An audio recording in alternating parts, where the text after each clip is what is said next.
Allah Teala Kur'an'ı mənə açıqladı. Çatdıram insanlara olduğu kimi həqiqəti. İnsanlar haqqa gəlsinlər, bilmədiklərini bilsinlər.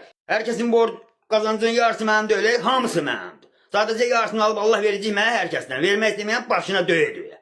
Kim ağıl gözü ilə indi məni görürsə, başa düşürsə, mənim haqqımı versin. Aydındır ki, bu insanın psixoloji problemləri var və ya asan pul qazanmaq istəyir. Çoxumuz üçün də elə bu lazımdır, mırtlaşmağa, əyləməyə bir tema olsun. Əsas olan bu deyil. Əsas məsələ bu videoların altında nəzərimə çarpan bu tip rəylər oldu. 1400 il bundan qabaq belə danışanları peyğəmbər elan edirdilər. İndi bizlər də onlara sitayiş edirik.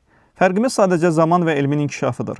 1400 il bundan qabaq olanlar da indi olsa gülməli gələrdi bizə. Sadəcə hamısı fırıldaqçıdır. Məhəmməd səndən qabağa düşdü, 1400 il gecikmisən. İnsan fikir bildirərkən də gərək ədalətli, insaflı davransın. 1400 il və ya daha öncəsi peyğəmbərlər nə deyərdi? Bunun əvəzində mən sizdən heç nə istəmirəm. Mənim mükafatımı yalnız aləmlərin Rəbbi verəcəkdir. Bu surədə neçə peyğəmbər eyni bu sözü təkrarlayır. Ey qövmüm, mən buna görə sizdən mal, mülk istəmirəm. Mənim mükafatım yalnız Allaha aiddir. Sizdən heç bir əvəz istəməyən və doğru yolda olan bu kimsələrə tabe olun. Belə saysız, hesabsız ayələr var. Muhammed sallallahu aleyhi və aleyhi və səlləm Məkkənin qabaqçıları tərəfindən pulla, rəhbərliklə, qadınlarla şirnikləndiriləndə, ona bu dəvətdən vaz keçməsi söylənilikdə məhşur olan bu cavab vermişdi. Bir əlimə günəşi, bir əlimə də ayı qoysanız belə mən bu dəvətdən əl çəkmərəm. Adam yox demədən əlində olan hər bir şeyi qapısına gələn hər kəslə paylaşardı. Hansı ki, sonunda evində heç nə qalmazdı. Həyatını kef damaq içində yaşaması mümkün ikən, xurma lifindən hörülmüş həsirin üzərində yatmaqdan bədənində iz qalardı.